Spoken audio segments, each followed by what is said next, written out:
दोस्तों नमस्कार।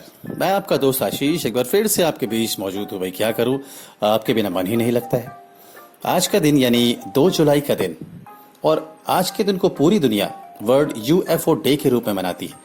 तो चलिए जान ही लेते हैं कि क्या है वर्ल्ड यूएफओ डे। दोस्तों, वर्ल्ड यूएफओ डे यानी 2 जुलाई से ठीक पहले नासा में रिसर्चर रहे और अब फिजिक्स के प्रोफेसर केविन न्यूथ ने एक नई बहस छेड़ दी है। केविन न्यूथ का कहना है कि दुनिया की कई सरकारों के पास यूएफओ यानी अनआइडेंटिफाइड फ्लाइंग ऑब्जेक्ट यानी उड़न तश्तरी के देखे जाने के पुख्ता सबूत हैं, लेकिन ये सरकारें अपने लोगों से इन जानकारियों को साझा नहीं कर रही है।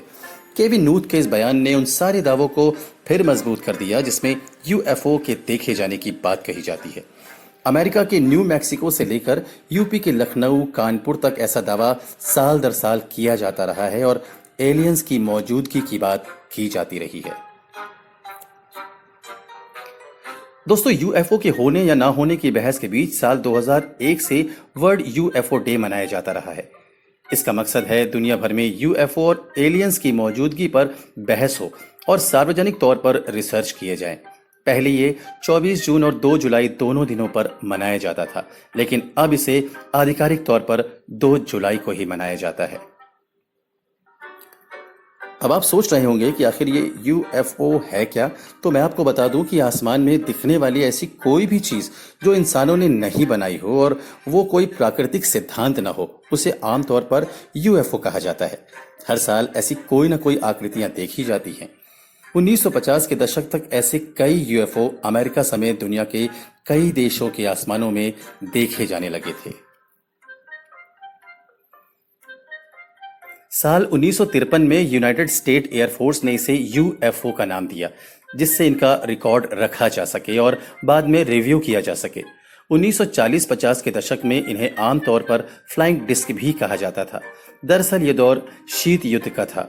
कई देश गुपचुप तरीके से नए नए तरह के एयरक्राफ्ट, मिसाइल बनाने में व्यस्त थे और ऐसे में इस तरह के संदिग्ध फ्लाइंग ऑब्जेक्ट दिखने के बाद उस पर रिसर्च किया जाता था। रूसवेल क्रैश केस इतिहास का सबसे चर्चित केस माना जाता है। ये अमेरिका के न्यू मैक्सिको के रूसवेल की साल 2047 की घटना है, जब एक संदिग्ध गुब्बारे का क्रैश हुआ था। वहां रहने वाले कई लोगों ने यह माना था कि क्रैश हुआ मलबा दरअसल यूएफओ का है, लेकिन खबर मिलने के बाद यूनाइटेड स्टेट एयरफोर्स ने यह दावा किया था कि यह मलबा यूएफओ का नहीं बल्कि मौसम जांचने वाले गुब्बारे का है। उस दौर में यूएफओ और उस पर स्टडी की शुरुआत नहीं हुई थी।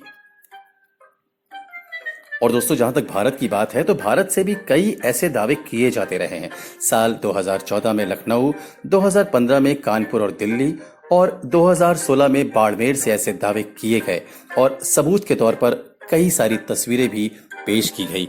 तो भाई बहुत उत्सुकता का विषय है कि क्या है आखिर ये यूएफओ यानी उड़न तश्तरी। भाई मैं तो खोजने की कोशिश करूंगा आज आसमान में, क्या आप करेंगे?